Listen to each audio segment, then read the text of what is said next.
We're here to see how education can foster the unity on which depends our survival as a nation. Unity is survival.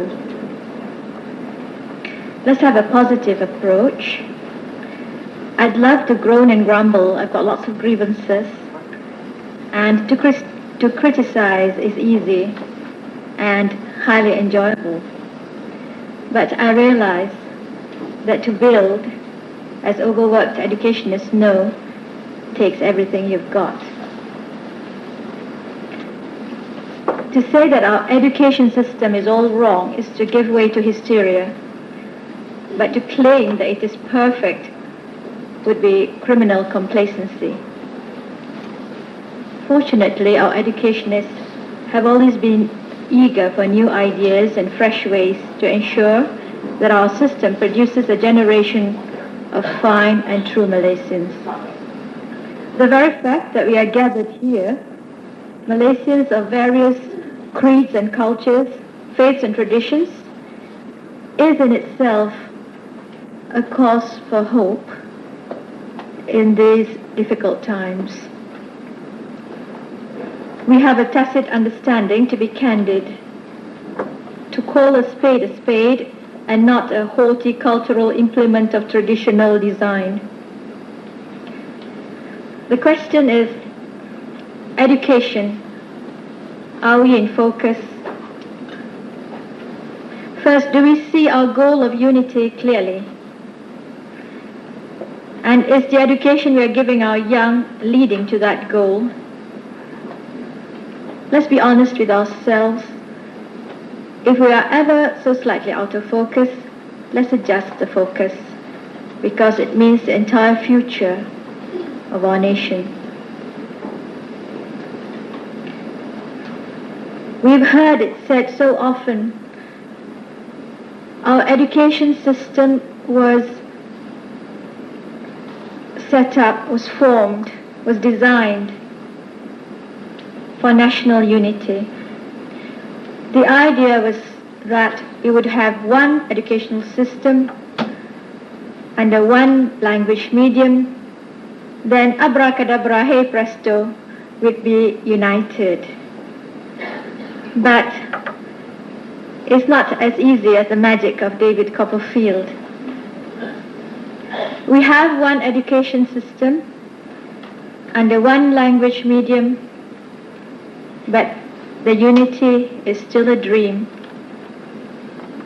In fact, we are less united than we were under the pre-Merdeka dispensation.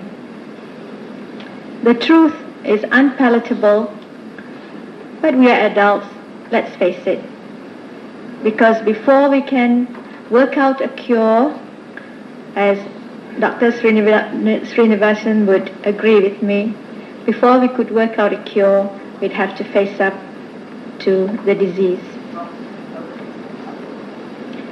It is a sad irony that though we have brought the young of all communities together under a unified school system, the unity is largely physical, for in spirit they are divided. They write the same language, our national language. They go around spouting, cinta ialah bahasa kita. They follow the same curriculum, nowadays it's called, and sit for the same examination in our national education system. But they are not one. The separateness of spirit has begun to show itself in external forms. First in whispers, then more openly. Educationists have noted ethnic polarization in schools, colleges, and universities. Students tend to move about in ethnic groups, erecting racial and religious barriers among them. The highest and thickest walls are coming up between Malay Muslims on one side and students of other races and religions on the other. I don't want to use the word non-Malays, non-Muslims, because it's terrible, I hate it. It suggests non-entities. Where did we go wrong? And what should we do to get back on the right path? Since it is an ailment of the spirit, the remedy must be directed to the inner consciousness. We tried the economic way through the NEP to correct an imbalance. But if we do it just with economic consciousness without a moral and religious basis, our story will be the story of the two cats and the monkey, which I learned in Arabic school. It goes this way. Actually, the parable, I think, goes way back to the Greeks or something. The two cats are quarreling over a piece of cake or something, and they get the monkey for a judge. And they are only each is interested in getting more than the other. So the monkey said, okay, let's see, cat B has less cake, cat A has more. All right, to make it more balanced, he ate a bit of cake A's cake. But he had a little bit too much, you see, so now cat A has less cake than cat B. So to correct the imbalance, he had a little bit more of cat B's cake, and so on and so on. This is what happens when people squabble over material things. However fairly however fairly we try to divide anything, each group, out of insecurity and greed, would see that the other has more. And when you see that the other has more, both are open to manipulation and exploitation. So what we need is not this solution alone, although it does help perhaps, if we really sit down and work it out and not deceive ourselves with slogans.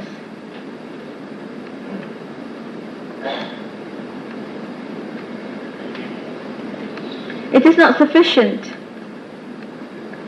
to do this spiritual remedy, this emotional remedy, through lectures and exhortations, slogans and songs. Nor is it adequate to instill values only in religious or moral classes. That's another thing about us. We make a division between the moral and religious life and the rest of life. There is an artificial dichotomy. So our religion very often is mathematical. All right, we do certain things, we do certain prayers, we do certain things for God, and then we do certain things and do even certain prayers. We worship Mammon. And so we add it up, and if what we do in the spiritual side is not one more than the other, then we'll be all right. We won't go to hell. That, sadly, is what is happening in many, many religions. I've spoken to so many young people, and so many of them have this idea.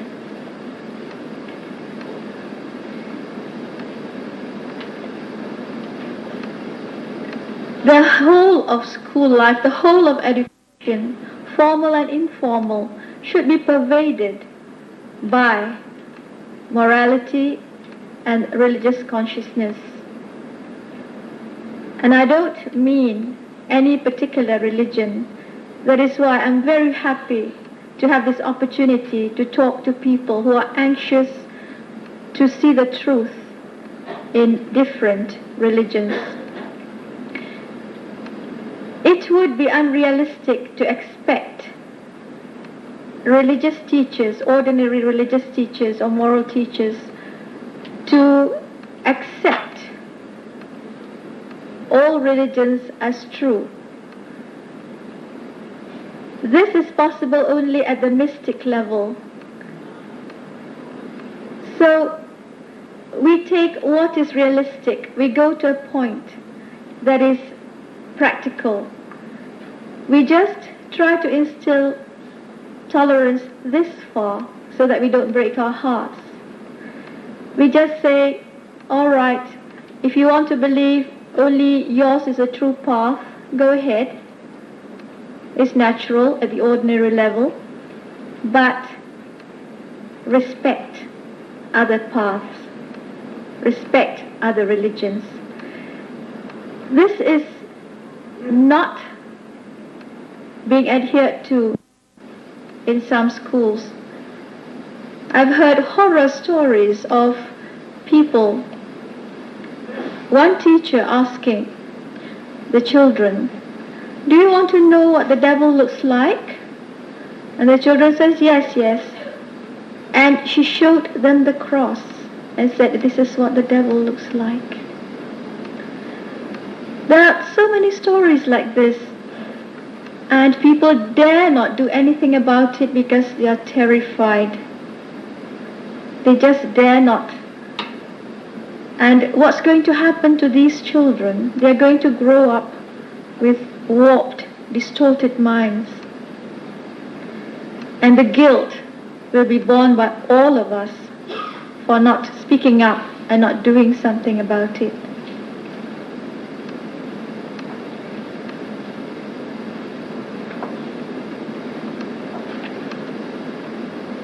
Respect and tolerance are taught by all religions. So are justice, compassion, and a healthy balance between spiritual and material pursuits. The problems that we have to deal with now are results of religious teachings which have not emphasized these values but have encouraged a narrow exclusiveness.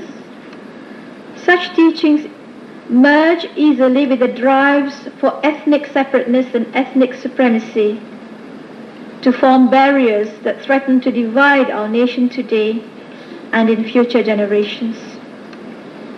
The task before us is colossal. It is also exceedingly sensitive and delicate. One false step and we will bring about the very opposite of what we try to achieve. But this does not mean we should just keep still and do nothing about it, because the ultimate result of that is infinitely worse. Students need to be reached through right-thinking teachers within their own religious faith. At the same time, we as adults must practice these values in our everyday lives. Our deeds must match our words. The young are especially sensitive to discrepancies between the two and have the utmost contempt for hypocrisy and lip service. I'm grateful to my late father, because when I was 3 or 4 and I was shown pictures, pigs, ducklings and chickens and all that, and my relatives pointed out this fat pig and said, "Ye babi, ye gali." That was part of the socialization. And my father taught me my first English word, 2 English words, pretty piglet. That helped a lot. Unity must be fostered not only through formal education in schools, colleges and universities, but also through informal education. Influences like the mass media, peer group opinion, and the attitude of parents are vital in shaping a young person's view of life. When we talk of unity through education, we are speaking of an entire environment, a way of thinking, talking and acting, a whole way of life. The PTA, the Parent Teachers Association, should play a vital role here. The Parent Teachers Association should not just meet from time to time, have nice tea and curry puffs and, help build libraries and halls and all that. This is fine, this is very good, but they must go further than that, because the responsibility for shaping the lives of the young and guiding them on the right path must fall mainly on the shoulders of teachers and parents. Our educationists are aware of this need to combine formal and informal education and are already working on it. All sectors of society must join in. Let us pool our ideas and energies to save the new generation of Malaysians. If we do it with humility and true caring, by God's grace, we will succeed. Thank you.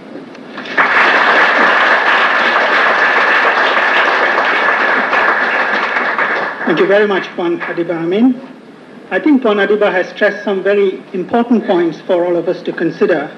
And I think, like many of the pioneers in this nation who wrote out the education policy, there was that ideal that education can be a vital medium to promote interracial understanding and unity in this country. And when we speak about education today, are we in focus? I think she calls for that candid expression from us as individuals, as well as a candid expression from those who have formulated policies to see where we have gone wrong, how we can bring about changes, how we can build this spirit again into our educational system. Because I think that is important as we look ahead to the future, what the young will carry, what the young will get, what spirit will govern their attitudes, their minds, and the way they relate to one another. I think these are all very important aspects when we consider education. Now I'd like to open the session to the floor, and I'd like to invite any one of you to ask questions. Both our speakers will be ready to answer any questions. Number one, we admit the fact that there must be something wrong with our education policy in this country. We have been an independent state for many years, but to manipulate a policy that will bring about the cohesion among the various races in this country, I think is almost impossible. We know that what we are doing today is something that is far-fetched. I would sympathize with Puan Abidah Amin.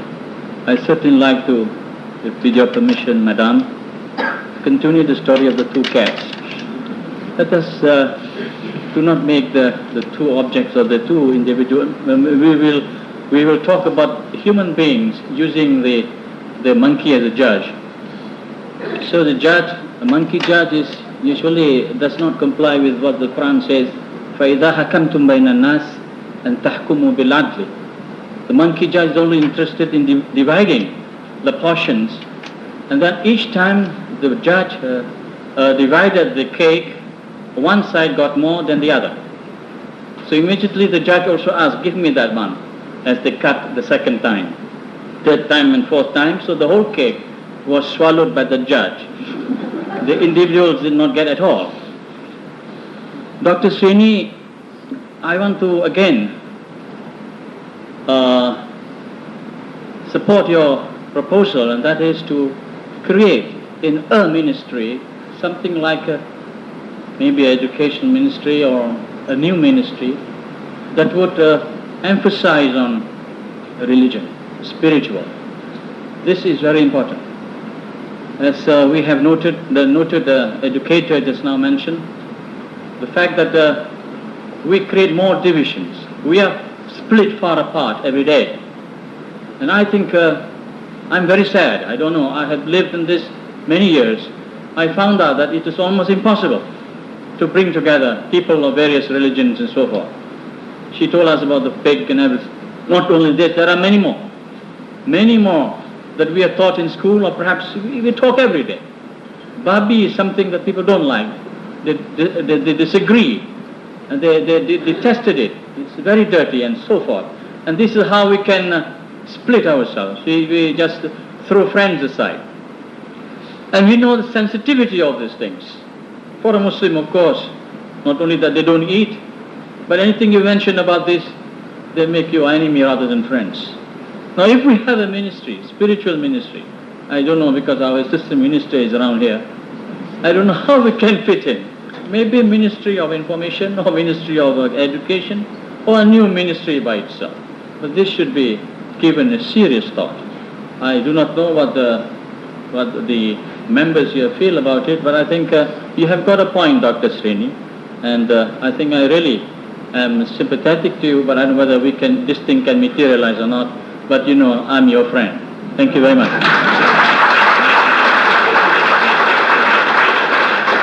Thank you very much. Those were comments from Tuan Haji Ali Munawar. Any other questions, please, or observations?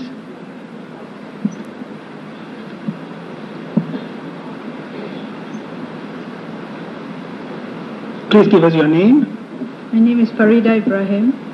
Mr. Chairman, ladies and gentlemen, Chair Abidah Amin and Puan Haji Munawar have already spoken on Babi. May I continue with Babi, please? Let me start by giving you a few specific examples of what happens in some schools today. Let me recreate the scene for you. In one school in Kuala Lumpur, it is recess.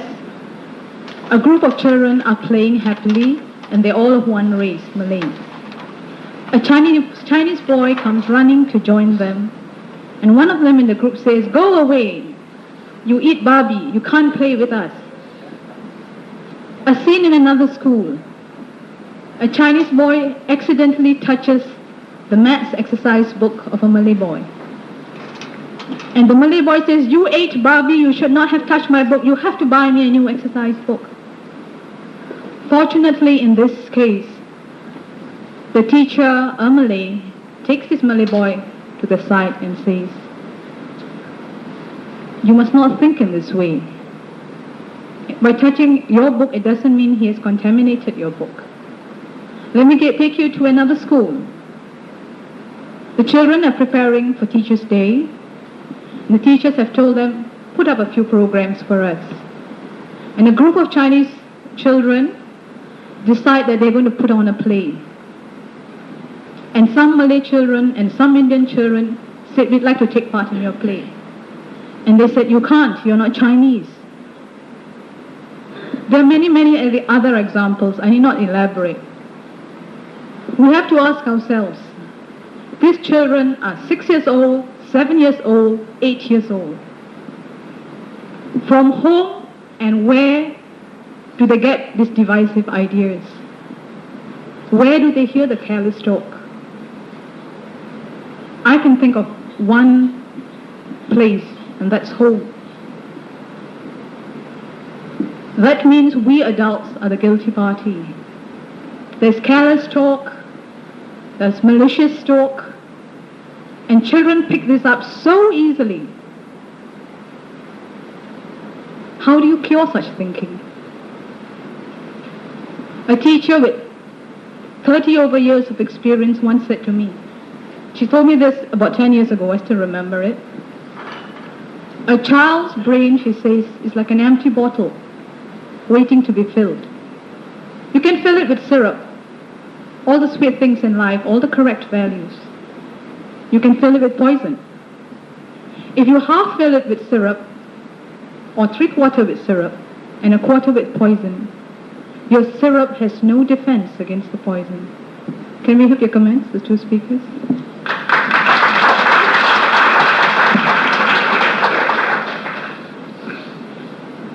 You know, when I was asked to speak on education, and I was only given 15 minutes to speak on it, 20 minutes, but then it became 15 of a sudden, I prepared a booklet, Today's Education, Are We in Focus? Ladies and gentlemen, the answers to these very pertinent observations are inside this booklet, and it is in the folder, as I said, it's going there, because to really discuss in detail as to how to remedy the horrific situation that is pervading, especially in our schools, among the children whose minds are so poisoned. On one end they say we want unity, and on the other end they leave them to be poisoned with all the mechanics and methodology of disunity. So it is we parents who will have to find the answer to it. And the most important place that we can correct it is the family. And that is why I earlier on said, that there must be a law that before they get married, before they raise a family, they must know their responsibility. Otherwise, no marriage. Otherwise, no children. I mean, we have to put our foot somewhere, because I feel that if we can institute some of the suggestions that I have made in this booklet, if this country is to become a united country, it will take about 2 to 3 decades. But then we must start somewhere. Let us start now. And let us make the vision of Swami Satyananda, whose vision actually has brought about Insaf, into reality. And I'll hand it over to Puan Abidah. Yeah, Dr. Srinivasan has said much of what I wanted to say. I was more horrified than I've been, actually, to hear more details of what's going on in schools. And the speaker is absolutely right. It has to start from home, but we have to go further than that. Now, why are the adults feeling this way? It is because each group in our community feels that it is hard done by, that it is in a threatened position. This is a tragic thing in our society. One community feels the worldview is utterly opposed to the worldview of the other community. The idea of what are the rights and what are the privileges are utterly opposed. So each community feels threatened. Each community feels that the imbalance is not in their favor. And we are not solving this by keeping quiet. We have been sweeping so many things under the carpet that the carpet is bulging most uncomfortably and we can't sit on it anymore.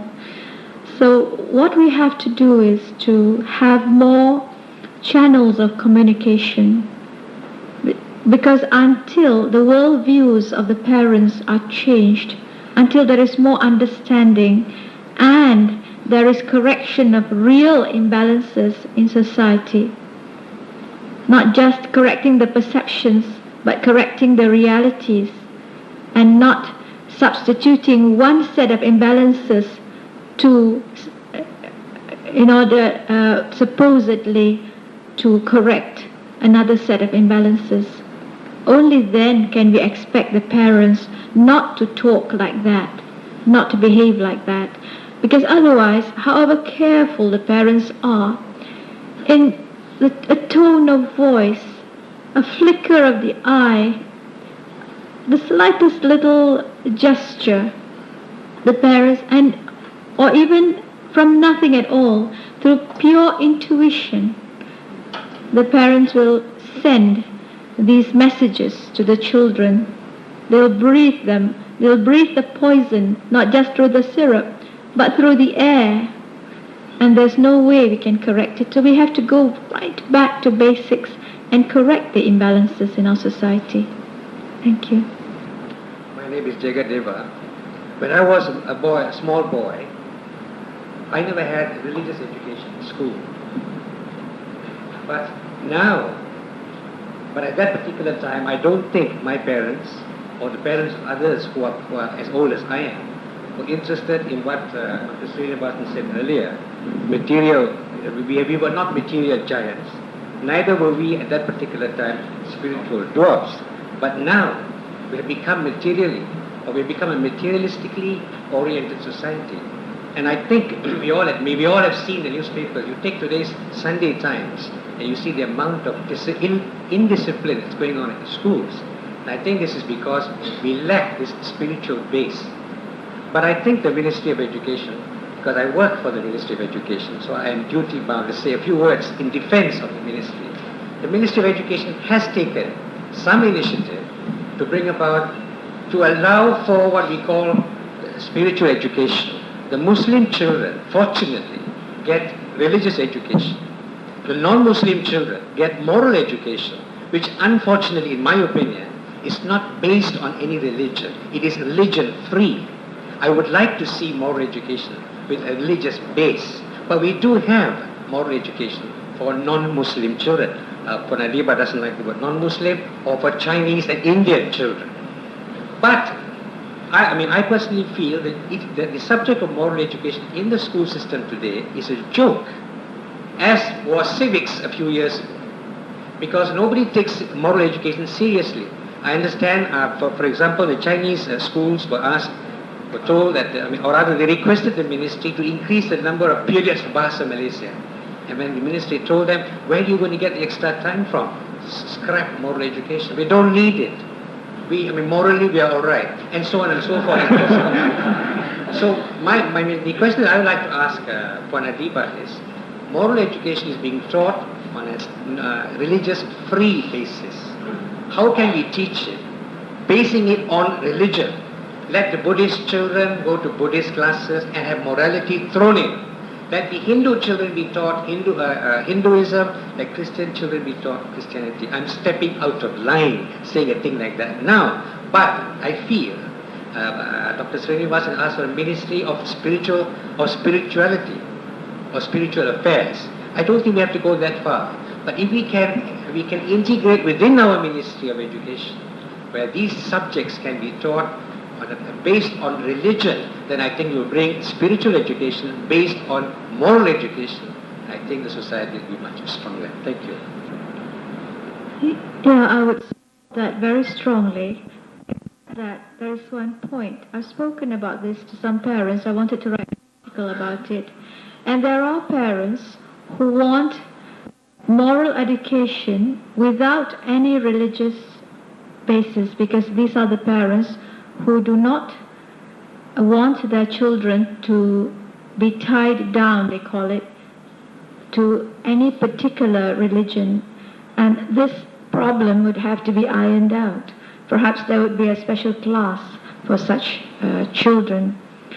This would be a very controversial idea, actually. But if a lot of us can get together and suggest it in a non-controversial manner, then there is a chance that it can be implemented. You know, the realities, the so-called realities of our society, very often the realities are actually based on who shouts loudest, who makes the most trouble. And since we are sane, nice, meek, mild people, we seldom get things done. But this is wrong, because then we are giving way to what sociologists call the lunatic fringe of every society. So if we can get together and really suggest this as one of the ideas, as part, not just this one, but as part of a whole new approach, I can see signs in the education ministry right now of wanting to review, to rethink, to look at things again, welcoming ideas of all sorts. And this is something very healthy, and we should really take this opportunity at this time, while it lasts, to do something. No, ladies and gentlemen, I don't know whether we can separate religion and morality. You don't have morality without religion. There's no doubt about it. Now the thing, what should be controlling a human being is the fear of God. It is said that the fear of God is the commander of your life. And the very basis of religion is to bring together man and man's soul to God. There is no doubt about it. Now let us look religion in its proper perspective. Why, if we really study religion, you will find that there is only one religion. I can't see how, because there is one God, there will be many religions. Let us be very frank in this. If we look at the subject of religion without the clouds of prejudice, hiding the soul of our hearts, and if we don't allow the Son of Truth to come and give us a new vision of the reality of our own self, then we are missing the point. So I feel that the first thing that we all should do is to study religion. What is the meaning of religion? What is the purpose of life? What is science? In what way is science related to religion? As far as I am concerned, I will say this and I'll give you some food for thought. Science is for this world, this body, this world. Religion is for our soul. This world is a temporary existence. We are on a temporary journey. We use science to make this journey as comfortable as possible. On the other hand, we must have religion so that we will be part and parcel of to create an ever-advancing civilization, to make this world a better world not only for us but future generations to come. Other than that, what are we doing now? What type of world are we going to allow the future generations to inherit? This is something that we have to think about. We cannot try to find a way out, by going this way and that way. Let us look at it straight. Let us be adults. Let us look at it, because we have a responsibility to our children. And the only way we can have our children to grow up to be really good citizens of this world is to inculcate with them with true religious values, knowing full well what is the meaning of religion and what is our relation to man and our relation to God. That is what religion teaches us. Thank you. Maybe I will differ with Dr. Srini on semantics. Rather than a fear of God, maybe the perspective would be a love of God. And to look at the whole subject perhaps from that angle as well. Yes, sir? Mr. Chairman, ladies and gentlemen, my name is Pham Seng Lin. I have noticed in my contact with children and with university students and so on and so forth that Malaysians as a rule are taught in schools to be silent. What I mean is, whenever you say something or you give a talk, you request for questions. And as a general rule, they keep quiet. The mouth is sealed. I want to know why. Because I have come into contact with Western people, children, 6, 8, 10. After you've given a talk and you ask for questions, the hands raise up. Every one of them put up their hands. Now, why is it like that? Why is our educational system such that people are scared to ask questions? I think this is a very important point, because once a student is trained not or scared to ask questions, his mind is very much retarded. He's afraid to ask. And I think this is a very serious point. My experience, because I have lectured in universities, and I find the same thing. I give a lecture, any questions? Silence. I mean, it's very unfortunate. But you go to any other Western country, and you just give a little talk and you find every hand comes up after your talk. It has no time to answer all the questions. I have been wondering, and I thought maybe these honored speakers may be able to contribute to that and perhaps make a suggestion as to how to train the children to be more inquisitive, to ask more questions. Now I've got another point actually. The second point I like to bring up is that recently in the papers, we all know, a lot of rowdiness, a lot of indiscipline in schools, children threatening teachers, even assaulting them. So many cases now. This is another very serious point in education. Do we want to recommend corporal punishment like in the old days? Teachers just cane you and whip you whenever you do something wrong. And those days they were very much less. I may be wrong, but I'm just asking this question, whether education should seriously consider discipline in schools and also to prevent all this drug addicting and so on and so forth. I haven't thought about the subject in detail, but perhaps this may be worth thinking about. Thank you. Puan Abidah, would you like to comment on those? I'll comment very briefly.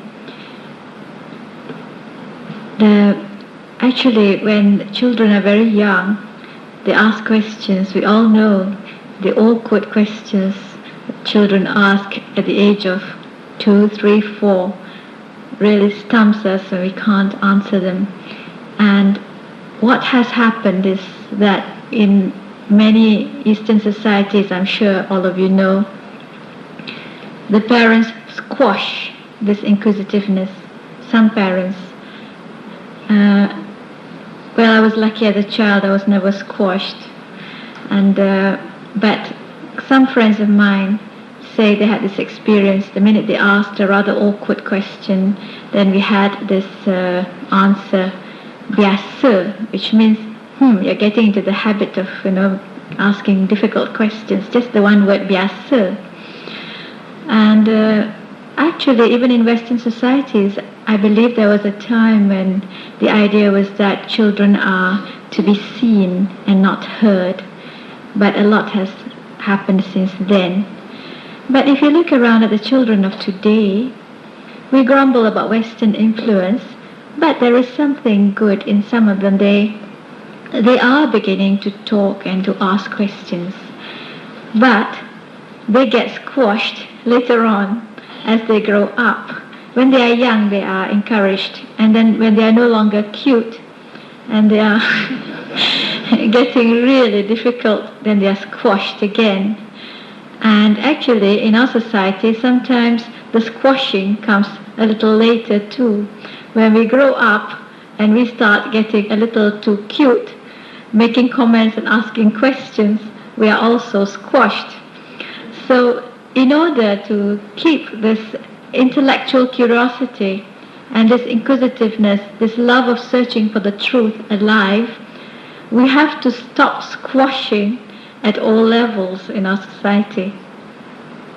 Another one is, the other question is discipline. I think perhaps, I'm very sure that Dr. Srinivasan's booklet would have a very full answer to that, but let me just say a little bit. I do not believe in corporal punishment, especially today, because I've spoken to so many of them and they laugh at it. It's nothing. What is there? I mean, you can't really beat them to death. It's nothing. And to them, and it does not change them in any way. It only makes them harder. And many people will not agree with me that say I'm soft. But actually, this approach comes from my own knowledge of children. The tough ones, I've dealt with a lot of tough ones, really tough. And tough children, tough youngsters are not scared of the cane. There is nothing to them. We have to reach them in another way, and that is actually through real something very difficult, counseling and real caring, working together with parents, and it takes months and years. It's not something that you can do overnight. Using the cane is a shortcut, and it is not effective. Let us not deceive ourselves. But I'm sure some of you perhaps may disagree with me. Ladies and gentlemen, I will come to the point.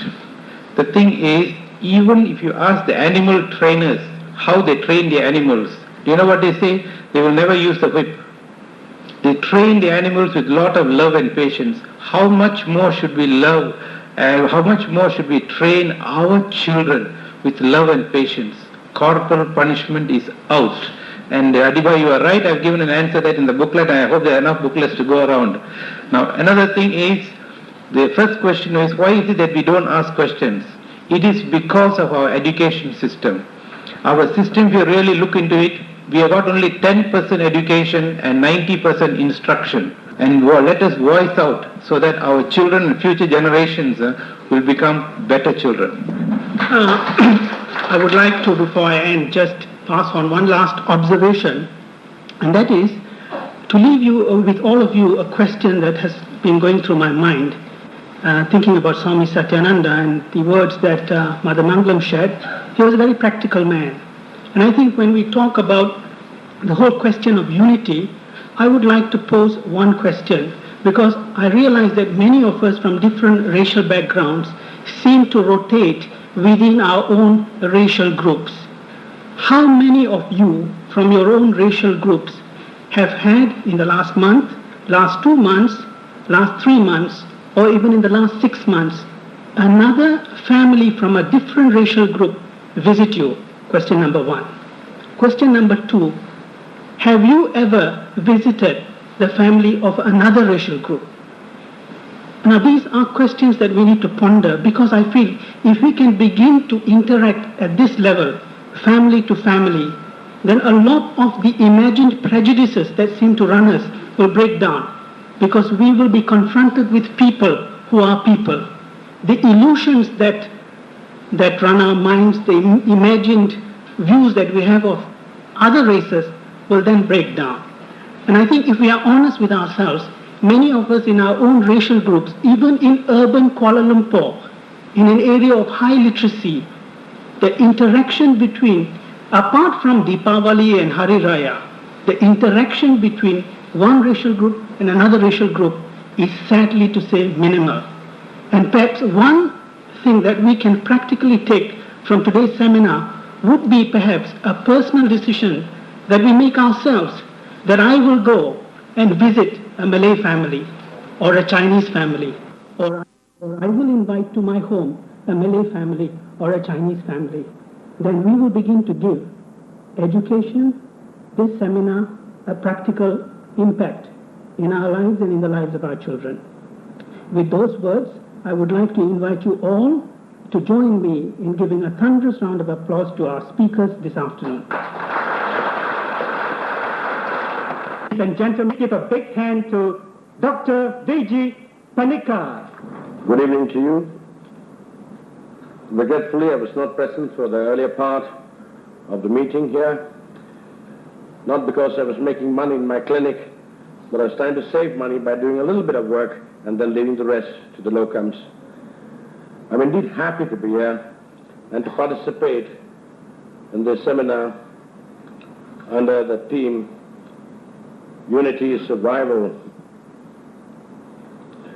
I've been given the pleasant duty to chair this meeting. I don't think I'll have any problems in conducting this meeting, because we have venerable people who are speaking and talking about the topic, Religionists at Crossroads. That sort of refers that it is only the religionists who are at crossroads. Quite frankly, there was a crossroad up Federal Theatre, and I wanted to cut right and come into Regent Hotel. And that was closed, and I had to take a roundabout way.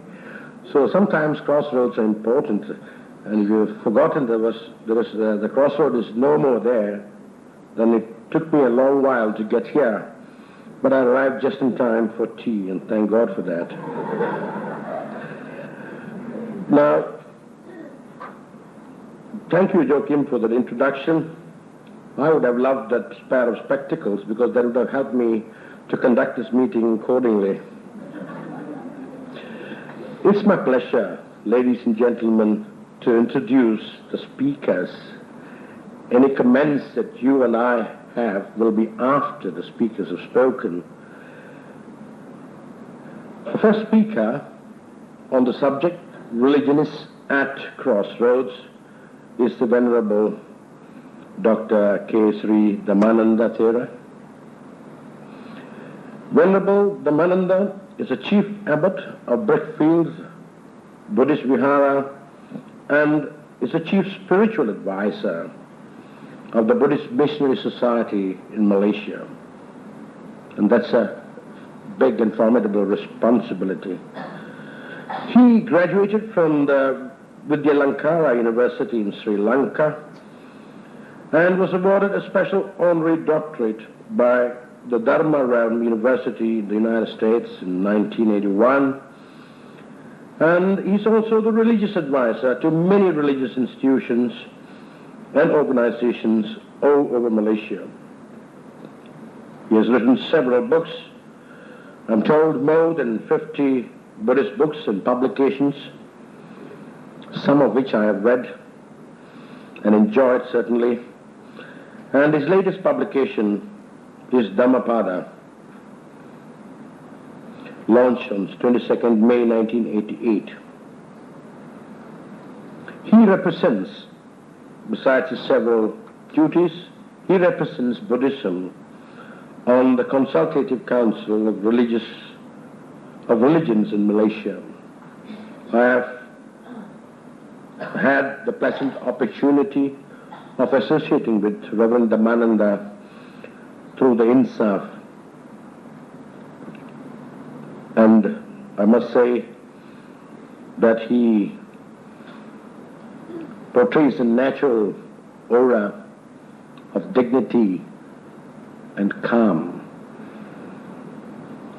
I now invite Venerable Dr. Sri Dhammananda Thera to come up onto the stage here. And please give him a hand.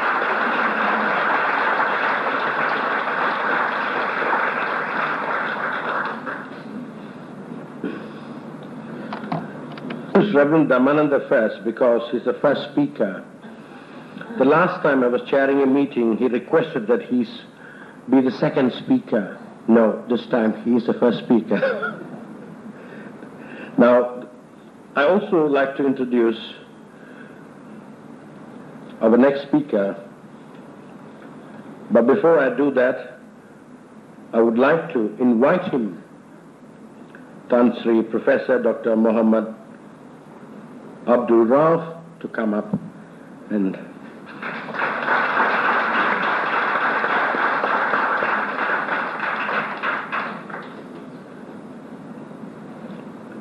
thank you, Tan Sri. Ladies and gentlemen, a word of introduction. Tan Sri Professor Rauf, if I may call you that, was born on 27 December 1917 in Egypt.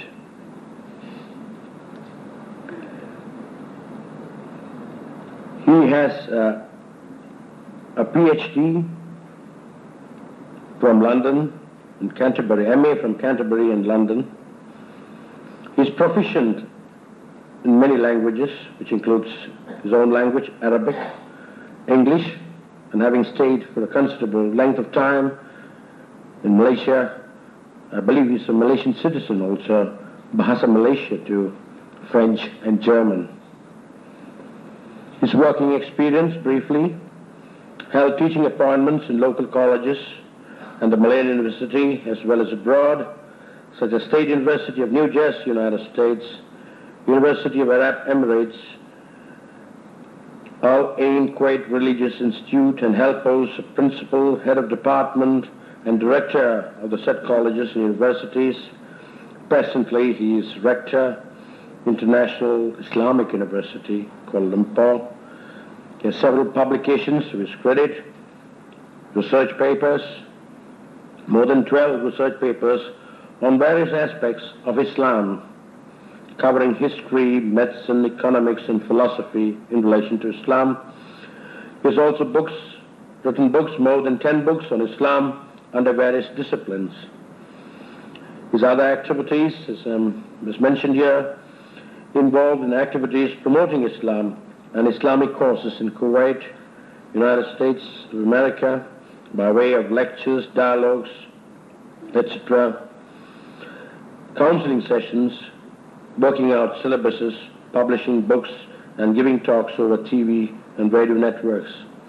Well, whilst in Malaysia, he participated in the planning stages of the Muslim College, the Department of Islamic Studies, the syllabus of Islamic religious knowledge for primary and secondary schools, and the syllabus of Arabic language for secondary schools. Served for a number of years as chief examiner for the school certificates in Arabic and Islamic knowledge. The biodata is extremely long, but what it conveys is that we have with us, ladies and gentlemen, a man of distinction. And with this short introduction, I would resume my chair and request the first speaker to convey his viewpoints on this topic that's before us. So I'll resume my seat. The speakers can speak sitting down. Mr. Chairman, distinguished guest, reverends, dear friends,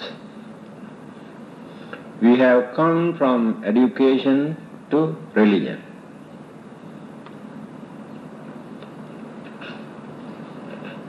This seminar is known as Swami Satyananda Seminar, in honor of a great man who has contributed a great deal for religious unity and harmony and understanding in this country. I remember in 1953, Swami Satyananda took me to Klang Islamic College and introduced me to the principals, Dr. Muhammad Rauf. He is none other than our professor. This is a living example. Why I mention this purposely?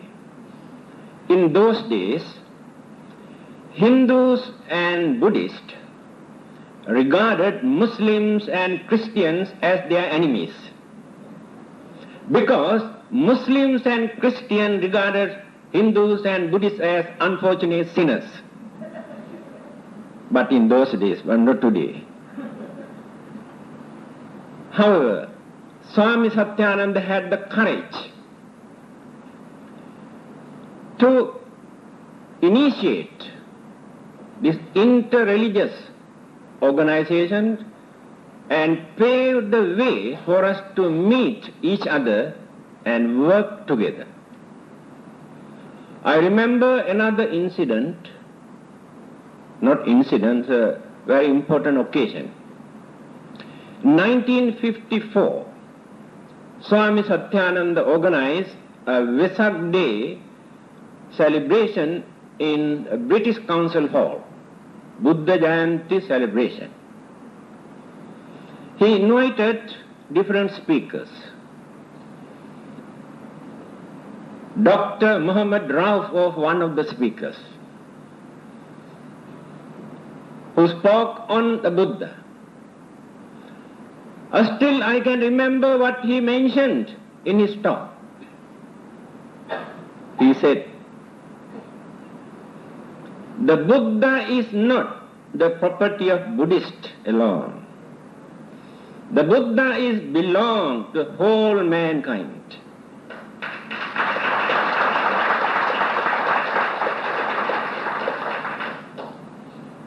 Today we are here.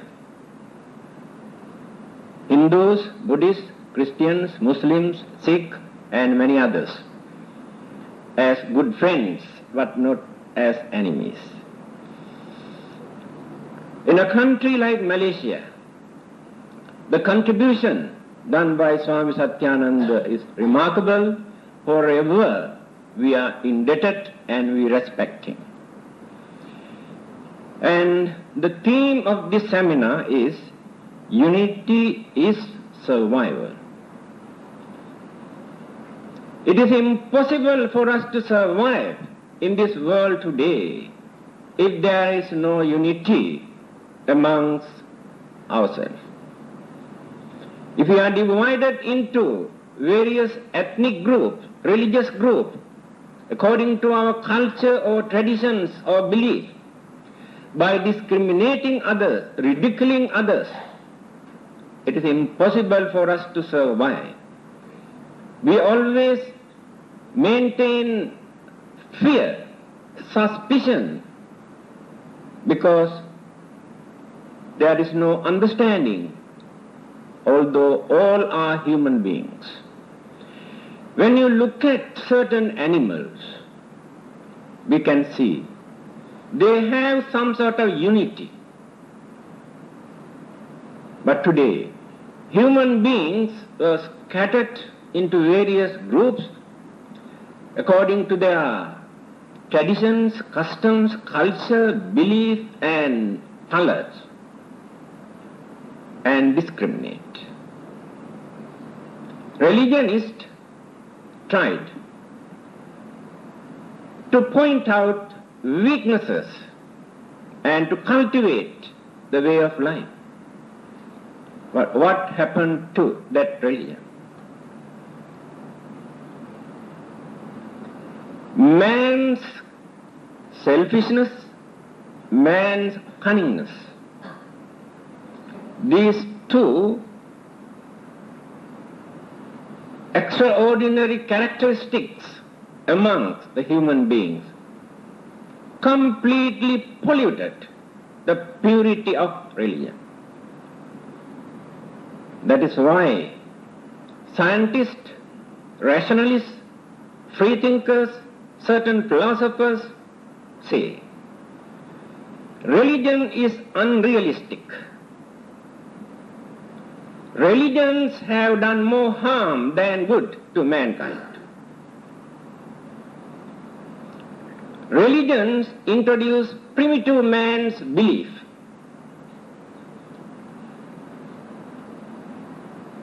That is why here the subject is given, Religionists at crossroads. This is one of the reasons why religion is at crossroads. They do not know what to do, where to go, which to believe. There are so many beliefs, concepts, practices, and very unhealthy religious competition is going on by ridiculing, condemning all the other existing religions. Having heard these criticisms and accusations, many people have decided to remain without practicing or joining with any of those religious groups. They have done a lot of damages to the good name of religion. I remember many years ago there was a religious forum at the University of Malaya, interreligious forum. After that forum, one student got up and asked this question: when you study science and technology, we can understand the nature of this world, nature of many things that which exist in this world. When you study our holy books, our religious books, the belief, the concept that religions try to introduce is not appealing to our education. It is very difficult for us to accept.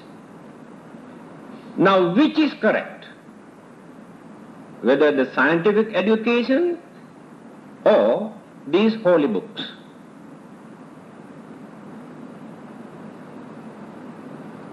The Muslim speaker gave the answer. He said, there is no doubt that God has given us a message, and He has chosen a person as messenger. After that, He has conveyed this message to others. So when He started to convey this message to others, how do we know whether he has conveyed the same message or whether he has done some distortion or misinterpreted. We have no evidence to prove. Therefore, we cannot blame God. We cannot blame religion. When people started to interpret, to preach, to introduce religion, they have given their own interpretation. If there are differences, this is the reason. I do not know how far that his answer is right, but we have to think, why religionists at crossroads? Because there are many reasons that they cannot decide what to do. Some of them, material development and a spiritual degeneration. Modern education contributed a lot for our material development, comfortable life, but nothing for a spiritual development. So many people have lost confidence in religion. So still they are thinking whether to accept religion or not.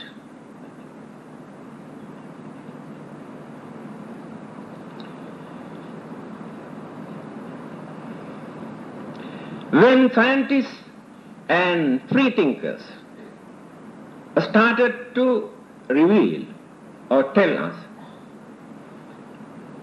religion is unrealistic,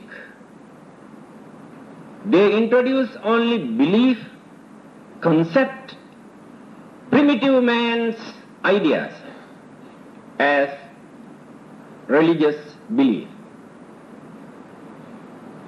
Many people have decided to keep away or to do away with religion. Still, they could not decide. Especially in the West, the believers or the followers are dwindling every day. Scientific education has done this. And I do not know whether they are right or wrong. It is happening. Here in this part of the world, still people maintain their traditional religious belief because they have too much rites and rituals and ceremonies and cultural and devotional practices. But in the West, they do not concentrate very much on such practices. But very few people think to understand the real meaning or the real purpose of our religion. In simple language, they do not concentrate on a spiritual development.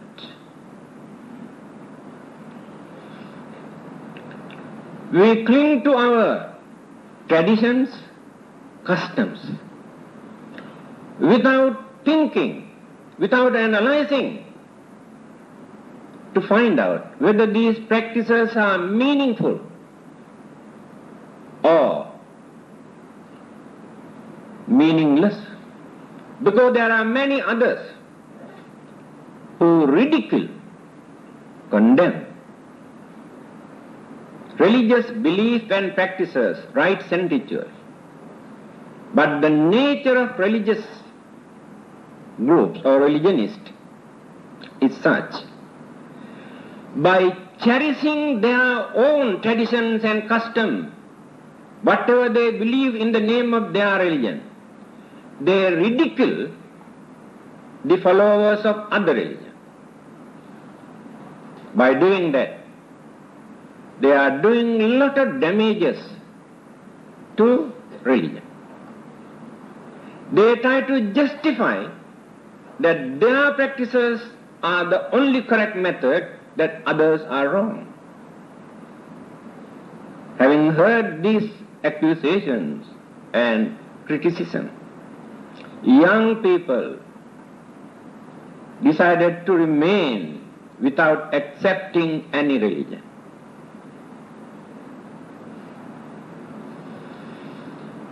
Fear and suspicion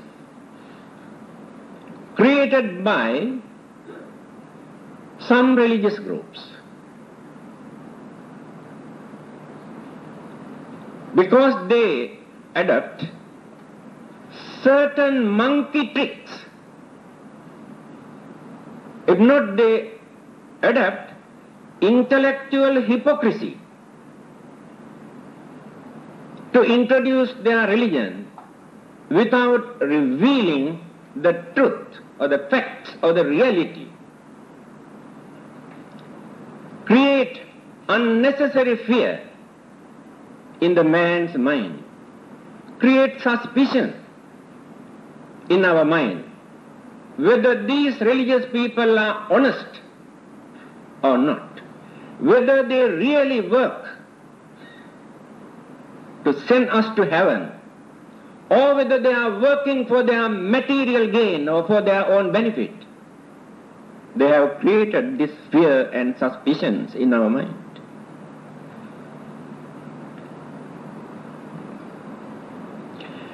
Unhealthy religious competition, especially in a country like Malaysia. It seems situation is very dangerous. Create more jealousy, more enmity, and divide even parents and children. Not only that, in certain places we have heard some sort of immoral practices also. They introduce in the name of their religion.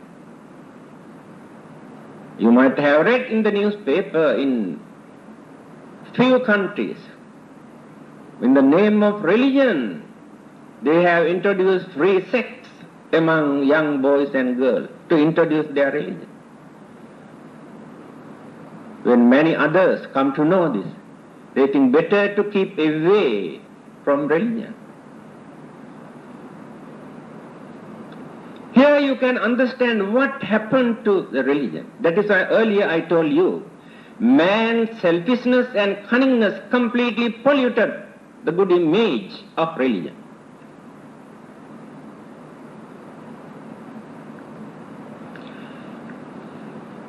Fanaticism. This is another dangerous attitude.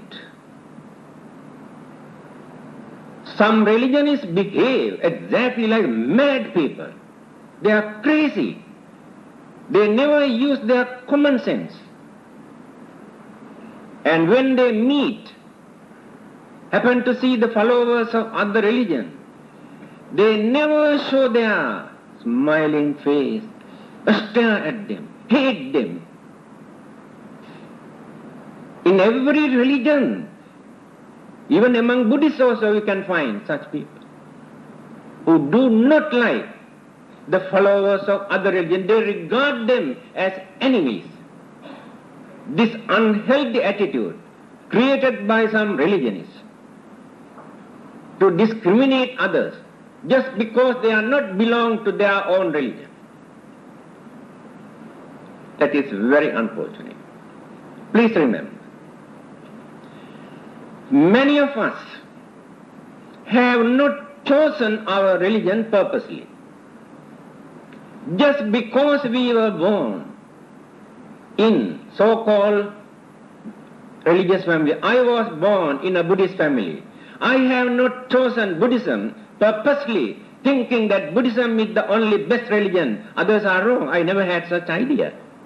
And many, 95% are the same.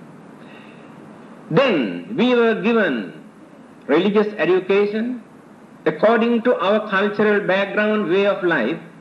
Then later, our elders, our parents and others poisons our mind. Taught us our religion is the only best and correct, all the others are wrong. And then we get this idea. Earlier we never had such belief. So still we maintain. I had that belief when I was young.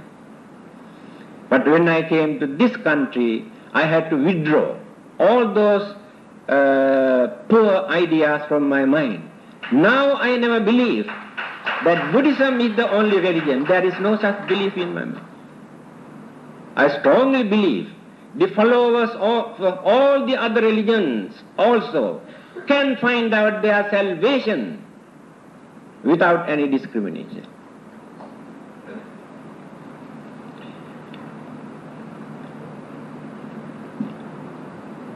Religious authorities and some others misuse and abuse their power to discriminate some others or the followers of other religion and support only their own religious group. And this attitude again create very unhealthy feeling for people to keep away from religion. Just because we are belong to this religious group, we are discriminated. They should not abuse or misuse any authorities. Religious authorities misuse because they want to keep their followers in the dark forever without allowing them to open their eyes, to think freely, to understand reality. They must follow the religious concept they have in their storehouse. They hand over to their followers and they say, your duty is to follow, accept, cannot ask any question. You are not at liberty to ask any question. Then they can keep them in the dark. Having seen this attitude, unbiased people decided, if religion is like this, better to keep away. So if religion is at crossroads, there are hundreds or thousands of reasons similar to this. So we cannot blame them. So our duty is to find out. So we are very fortunate, at least few people realized this situation. So try to convince, try to educate people, to tell them importance of religion. Religion is important because religion can contribute which science and technology cannot do. Only religion can do that. Science and technology cannot give up hopes in our life. Only religion can do that. So, ladies and gentlemen, I got a notice saying my time is over, and thank you very much for your indulgence. That was Reverend Dhammananda confirming to you that religionists are certainly at crossroads and cross purposes, perhaps. Now, it has been a formidable analysis which involved conflicts among religionists, of course, in the first place, and from them stem the conflicts among the others who are not religionists, such as me. Now, Reverend Dhammananda also mentioned the lack of spiritual development, not only among the religionists, but also among the adherents, those who adhere to the religion, so to say, and also mentioned at length about the ridicule that members of other religious groups make of another group, and commented on the intellectual hypocrisy and also unhealthy religious concepts and the creation of fear and suspicion. I verily submit to the fact and agree that like Reverend Dhammananda, who was born into a Buddhist family, I was born into a Hindu family, and I did know very little of my religion in those days. I perhaps knew a lot more Christianity. And then, like Reverend Dhammananda, I have been fortunate to be born into a society which is multiracial and multi-religious, and therefore I have, knowingly or unknowingly, imbibed some of the values which have, to me, been very useful. And so basically I'm not the traditional conservative Hindu that you probably see elsewhere. I am a happy amalgamation of the religious sentiments of various members of the community here. I thank Reverend Dhammananda for confirming to us or reaffirming to us what we already thought we knew, that the religionists are at crossroads. That was the analysis. And question time, really, you can ask from Reverend Dhammananda what is the solution to this mighty analysis of problems. So it's question time, ladies and gentlemen. My name is Sundram. The subject is religionists at the crossroads. While saying that, I would like to concur here that the religion is in collision. I say this because right now, at the moment, while the religions have brought about good values, good teachings, and made mankind realize certain things, it all seems to be eroding, especially with the increase in the negativeness, the killings, the fighting, the war that's going on around us. So in that context, do we now need another guru, another Lord, another prophet, like Prophet Muhammad, Guru Nanak, Buddha, Jesus, or Krishna, or any of this sort of divine force to be born among us, to lead us, to show us, perhaps bring the religions together, or bring about another religion whereby mankind can realize all these that have been taught to us are now being left behind, and then allowing all this negativeness to come up? Or is such a guru already among us? Can one of the speakers please comment? Thank you.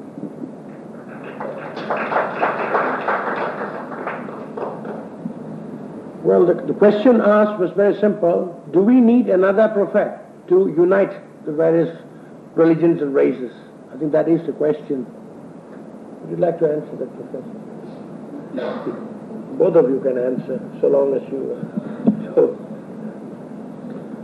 The existing violence and wars which are now on the increase, in my view, do not stem from religion. They are all the results of human greed and aggression. And you should think deeply of the factors. I think the great nations would like to exploit the small nations. In the final analysis, the cause of wars and the continuation of wars,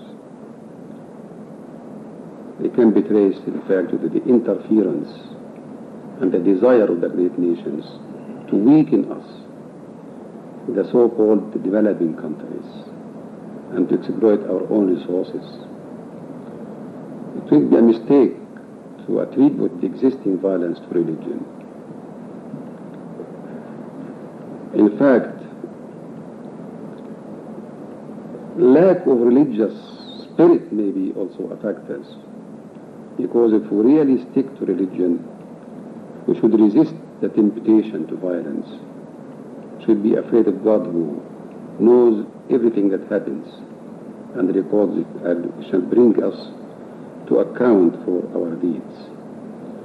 We don't need a religion at all, finished. Muhammad was the seal of the Prophet. But his eternal guidance, what we need is to learn it and to study it and to apply it.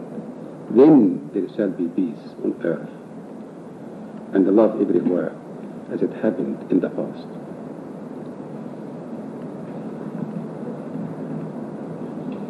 Well, that was the answer. We have time, I'm afraid, for only one more question. Could you? I am fortunate. There's more often than not that we hear nowadays murders, killing, wars and everything that's been done in the name of religion. So don't you think it is more religious to be out of it?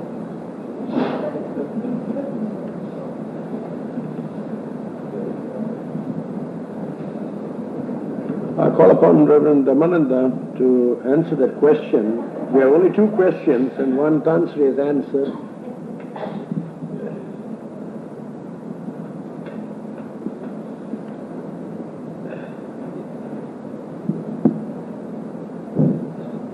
I would like to start from the very beginning. Answer to that question, Dr. Rao has given the correct answer. Even then, it is very clearly mentioned in Hinduism, Christianity and Buddhism. Islam, I do not know. Hinduism says, Paritranaya sadhunang vinasaya cha duskritam dharma samsthapanarthaya sambhami yuge yuge in Bhagavad Gita. The God, incarnations of God, will appear from time to time when there are evil, wicked, cruel, dangerous things exist among the human beings to establish the righteous of kingdom. This is Hinduism. So from time to time, such incarnations of God naturally appear in this world in time to come. Then Christianity also says the second coming of Jesus. So still there is hope. So Jesus is not dead. We will come back, don't worry. Buddhism says the Buddhas will appear in this world from time to time. There is no time limit for that. There are no limited number of Buddhas. When people are ready to gain this enlightenment or the Buddhahood or the wisdom, they appear as Buddha in this world. So another Buddha or many more Buddhas may appear in time to come. But nowadays, our people have created a lot of Buddhas according to their way of thinking and started to worship. We cannot agree with them. And the second question is, if there are so many cruel and wicked and dangerous things and killing and murderings and rapings and so many things, inhuman activities committed by human beings, if religion or religionists cannot stop all these things, better to throw away or do away with all these religions, then what would be the situation? If with all this religion, if human beings behave like this, then what would be the situation if there is no religion? Thank you.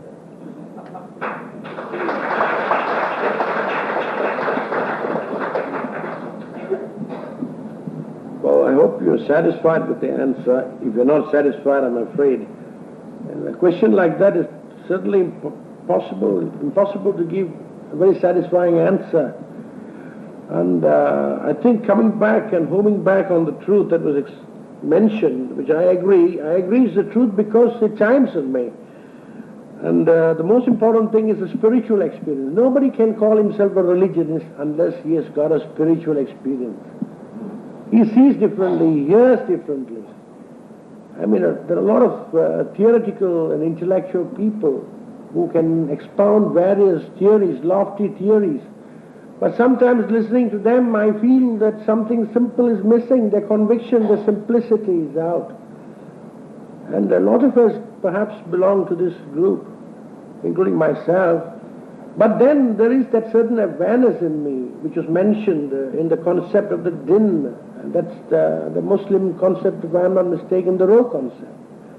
And the Christians use the word soul, I think, to mean, and the Buddhists and the Hindus use the word atma.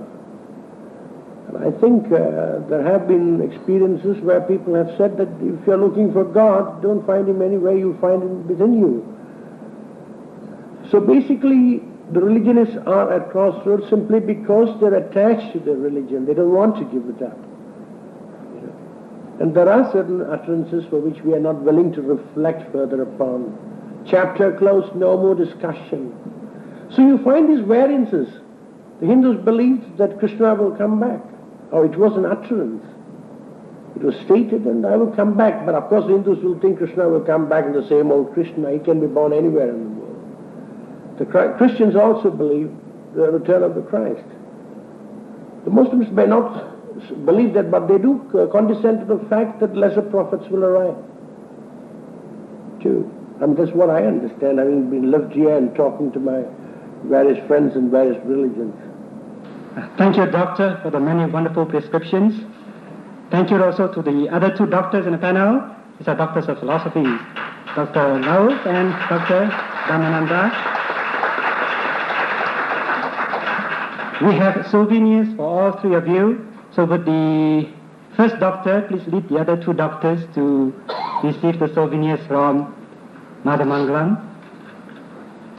Mr. Chairman, I know that most of us are getting sleepy, and I know the question now is money. We are going to talk about economics.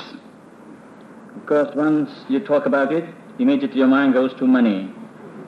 And I don't want to thank you for your introduction by saying that I was a businessman, but I think I'm a flop businessman. Simply because I've spent so much time participating into activities such as this, because this doesn't produce money. Mr. Chairman, let me call upon my speakers. They are Mr. J. Jagadishan. Will you take your chair here, please? Why are you going there? Someone will take it for you. Second speaker is Professor Muhammad Arish bin Abdul Karim. Professor, you please take your seat.